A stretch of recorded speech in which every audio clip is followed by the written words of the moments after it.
Hello दोस्तों, स्वागत है आप सभी का समसामयिक घटना चक्र के इस ऑनलाइन प्लेटफॉर्म पर। मैं मोहित आप सभी के बीच उपस्थित हूं। आज हम लोग बात करेंगे एक महत्वपूर्ण इंडेक्स के बारे में।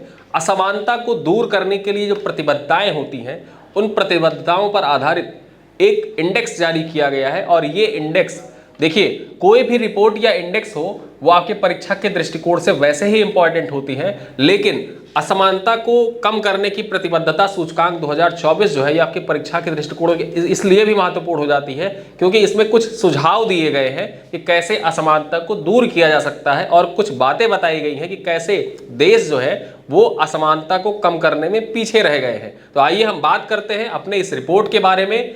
ठीक है, CRI इंडेक्स 2024 के बारे में देखते हैं। हाल ही में ऑक्सफैम और डेवलपमेंट फाइनेंस इंटरनेशनल, जिसको आप शॉर्ट में DFI के नाम से जानते हैं, कि एक रिपोर्ट से यह सामने आया है कि 90% देश असमानता कम करने की प्रतिबद्धता सूचकांक में पिछड़ गए हैं। 90% देश ऐसे हैं जो CRI इंडेक्स में पीछे रह गए हैं, वो असमानता को दूर करने में विफल रहे हैं, ऐसा इस रिपोर्ट ने कहा है। ठीक है, इस सूचकांक के 5वें संस्करण में, यह सूचकांक का कौन सा संस्करण है 2024 में जारी किया गया, महत्वपूर्ण हो जाता है, 5वां संस्करण है। सबसे पहले तो यही इंपॉर्टेंट है आपकी परीक्षा के दृष्टिकोण से। ठीक है, तो 5वें संस्करण में 164 देशों को शामिल करते हुए 3 प्रदर्शन संकेतकों यथा सार्वजनिक सेवा व्यय, ठीक है, यह पहला संकेतक है। दूसरा संकेतक पहला संकेतक सार्वजनिक सेवा व्यय, जिसमें शामिल है जैसे सामाजिक सुरक्षा, शिक्षा और स्वास्थ्य सेवा। ठीक है, तो ये सामाजिक सेवा व्यय है पहला संकेतक। दूसरा संकेतक कौन सा? कराधान और श्रम अधिकार।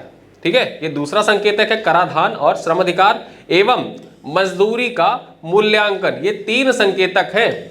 ठीक है, इन्हीं 3 संकेतकों पर 164 देशों के प्रदर्शनों को निर्धारित किया गया 5वें संस्करण में।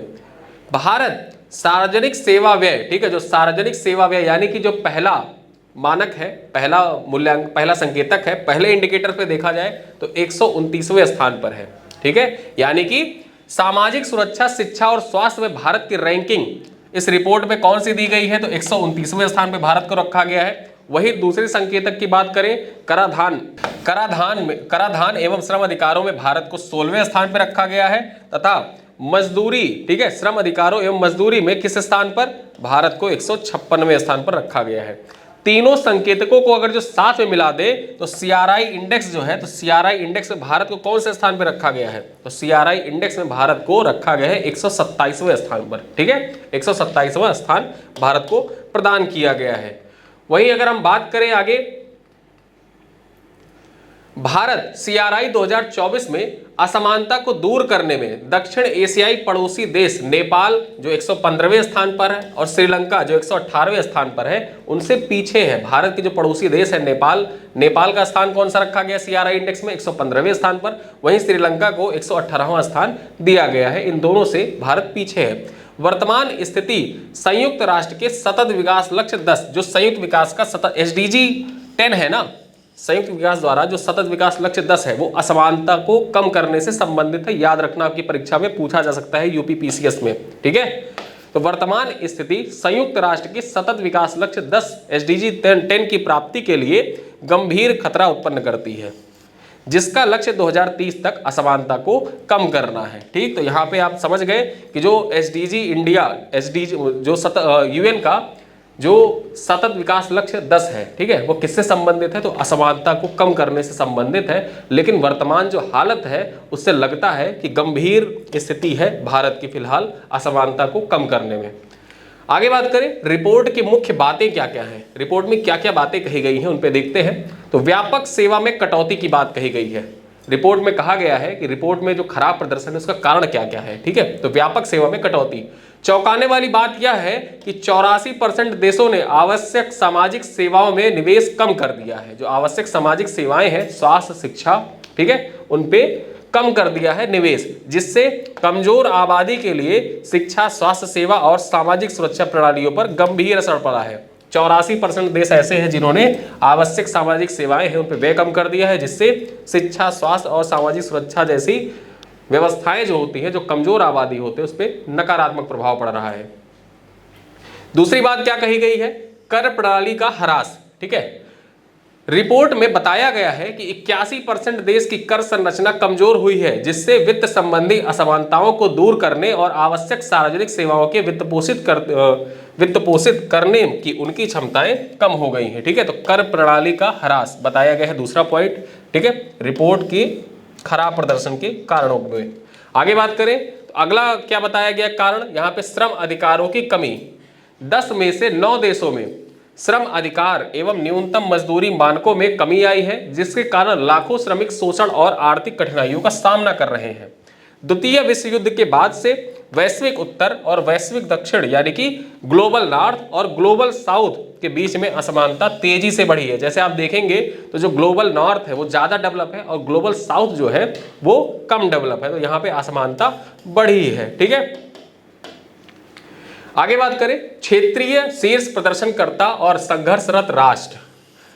जो क्षेत्रीय शीर्ष प्रदर्शनकर्ता और संघर्षरत राष्ट्र है उनके बारे में जान लेते हैं। तो शीर्ष प्रदर्शनकर्ता कौन है, रिपोर्ट के अनुसार शीर्ष प्रदर्शनकर्ता कौन है, तो इस सूचकांक में शीर्ष प्रदर्शनकर्ता सभी उच्च आय वाले देश है। जो सभी उच्च आय वाले देश है, ठीक है, यूरोपीय कंट्री जो है वो शीर्ष आय वाले हैं, जिनमें Norway, Canada, Australia, Germany, Finland सबसे आगे है।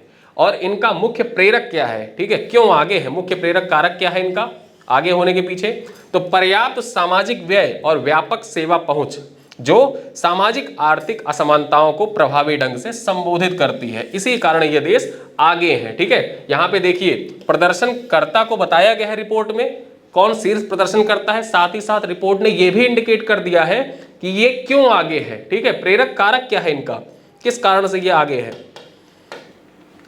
आगे बात करें तो सबसे खराब प्रदर्शनकर्ता रिपोर्ट में बताया गया है दक्षिणी Sudan, south Sudan, Nigeria, Vanuatu आदि को बताया गया है। और इसके पीछे कारण क्या है, खराब प्रदर्शन के पीछे कारण क्या है, तो संघर्ष, ऋण संकट, जलवायु परिवर्तन, निम्न और मध्यम आय वाले देशों के व्यय को बाधित कर रहे हैं। ठीक है, जो जलवायु परिवर्तन है, ऋण संकट है तथा आपसी संघर्ष जो है, गृह युद्धों का संघर्ष जो है, इस वजह से क्या हो रहा है कि ये देश गंभीर स्थिति का सामना कर रहे हैं और असमानता की कमी को दूर कर मतलब असमानता को दूर करने में ये सबसे पिछड़े हुए देश हैं। ठीक है, तो यहाँ पे सबसे खराब प्रदर्शनकर्ता कौन है और क्या कारण है कि वो खराब प्रदर्शन कर रहे हैं उसको भी रिपोर्ट में संदर्भित किया गया और ये बहुत डिटेल्ड रिपोर्ट है। मुख्य अनुशंसाएं क्या है, रिपोर्ट में क्या बताई गई है कि असमानताओं को दूर करने के लिए क्या प्रयास किए जा सकते हैं। तो असमानता कम करने के लिए स्पष्ट राष्ट्रीय समयबद्ध योजनाएं विकसित करना, ये पहली अनुशंसा है रिपोर्ट की। रिपोर्ट में अनुशंसा की गई है कि अगर कोई राष्ट्र असमानता को दूर करना चाहता है तो उसके लिए स्पष्ट राष्ट्रीय समयबद्ध योजना विकसित करना होगा। असमानता कम करने के लिए स्पष्ट और प्राप्त करने योग्य राष्ट्रीय असमानता न्यूनीकरण योजना, जिसको आप शॉर्ट में NIRP बनाना और नियमित रूप से इसकी जांच करना आवश्यक है। अगर जो आप चाहते हैं कि असमानता को दूर करें तो स्पष्ट योजनाएं बनाइए और नियमित रूप से उनकी जांच करिए, ये अनुशंसा की गई है रिपोर्ट में। आगे देखें, आवश्यक सार्वजनिक सेवाओं पर सार्वजनिक व्यय को प्राथमिकता देना। जो आवश्यक सार्वजनिक सेवाएं हैं, स्वास्थ्य सेवा और सामाजिक संरचना जो है उस पर व्यय कीजिए, ऐसा रिपोर्ट में कहा गया है। तो सभी देशों को अपने बजट का कम से कम 15% स्वास्थ्य और 20% शिक्षा के लिए आवंटित करना चाहिए। ठीक है, कम से कम कितना परसेंट, तो 15% स्वास्थ्य पर आवंटित करें, 20% शिक्षा पर आवंटित करें, ऐसा इस रिपोर्ट में कहा गया है। और ये रिपोर्ट ना सिर्फ आपके प्रीलिम्स परीक्षा के लिए, आपके मुख्य परीक्षा के लिए भी इंपॉर्टेंट हो जाता है। ठीक है, मुख्य परीक्षा में आप इस रिपोर्ट के दिए हुए सारे पॉइंट्स को आप एग्जाम में लिख सकते हैं। स्वास्थ्य शिक्षा से संबंधित जब भी कोई टॉपिक आए तो इस रिपोर्ट को आप वहां पे मेंशन कर सकते हैं। आगे बात करें, प्रगतिशील कराधान में वृद्धि, यह भी एक अनुशंसा है। रिपोर्ट में कहा गया है कि प्रगतिशील कराधान में वृद्धि की जाए। कैसे वृद्धि की जाए, सबसे अमीर 1% लोगों पर कर लगाकर प्रगतिशील कराधान प्रणाली को अधिक न्याय संगत बनाया जाए। उसी के साथ अवैतनिक देखभाल कार्य जो केयर वर्क है, केयर वर्क को पहचानने, कम करने और पुनर्वितरित करने के लिए लिंग संवेदनशील नीतियां लागू की जाए, ऐसा रिपोर्ट में बताया गया है। ठीक है, आगे देखें, भारत में असमानता दूर करने के लिए संचालित प्रमुख योजनाएं। अब हम असमानता पे बात कर रहे हैं तो भारत सरकार के द्वारा क्या प्रयास किए जा रहे हैं असमानता को दूर करने के लिए, उनके बारे में भी जान लेते हैं। तो एक योजना है प्रधानमंत्री जनधन योजना, ठीक है, प्रधानमंत्री जनधन योजना, इसके बारे में जान लेते हैं। असमानता, जो आय असमानता है उसको दूर करने के लिए योजना संचालित की गई थी।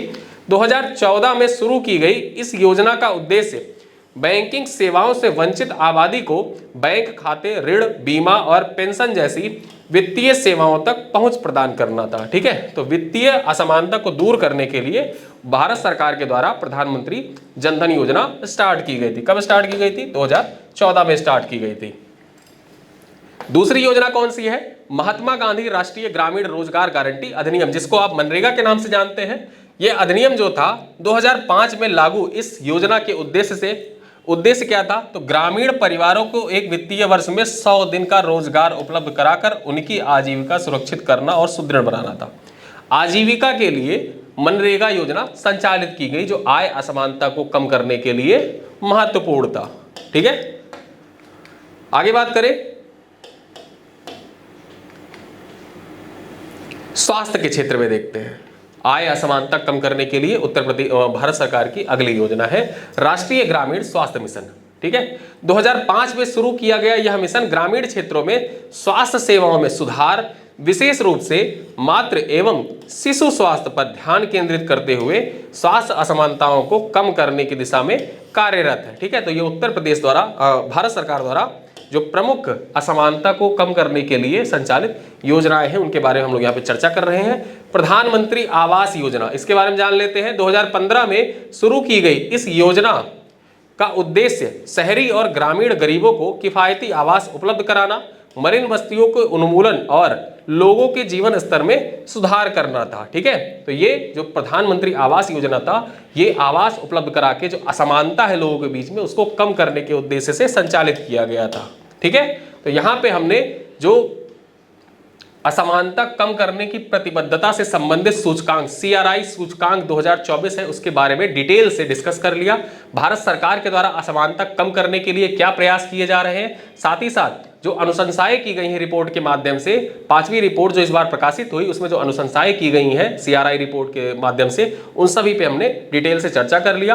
कुछ क्वेश्चन है आपके लिए रिपोर्ट इंडेक्स से संबंधित, जिनके उत्तर आपको कमेंट बॉक्स में देना जरूरी है। ठीक है, सतत विकास रिपोर्ट 2024 में भारत को किस स्थान पर रखा गया? जो सतत विकास रिपोर्ट 2024 है उसे भारत को किस स्थान पर रखा गया है? 109वें स्थान पर, 116वां स्थान, 124वां स्थान या 106वां स्थान? किस स्थान पर रखा गया है? इसका उत्तर आप कमेंट बॉक्स में दीजिएगा। अगला क्वेश्चन देखते हैं। Cost of living city report 2024 के अनुसार दुनिया का सबसे महंगा शहर कौन सा है? ठीक है, cost of living city report 2024 के अनुसार दुनिया का सबसे महंगा शहर है मुंबई, हांगकांग, शंघाई या सिंगापुर। ठीक है, इस क्वेश्चन का उत्तर आपको कमेंट बॉक्स में देना है। अगला क्वेश्चन है वैश्विक लैंगिक अंतराल सूचकांक 2024 में भारत को किस स्थान पर रखा गया है? 127वें स्थान पर, 129वें स्थान पर, 136वें स्थान पर या 177वें स्थान पर रखा गया है? इन तीनों प्रश्नों के उत्तर आपको कमेंट बॉक्स में देना है। वीडियो को लाइक करिएगा, अपने दोस्तों के साथ शेयर करिएगा, वीडियो कैसा लगा बताइएगा जरूर। और इस वीडियो का उपयोग ना सिर्फ आप प्रीलिम्स परीक्षा के लिए, अपनी मुख्य परीक्षा के लिए भी इनके डाटा फैक्ट्स का इस्तेमाल कर सकते हैं। ठीक है, तो ये वीडियो बहुत ही महत्वपूर्ण वीडियो आपके परीक्षा के दृष्टिकोण से। मिलते हैं अगले वीडियो में, तब तक के लिए धन्यवाद।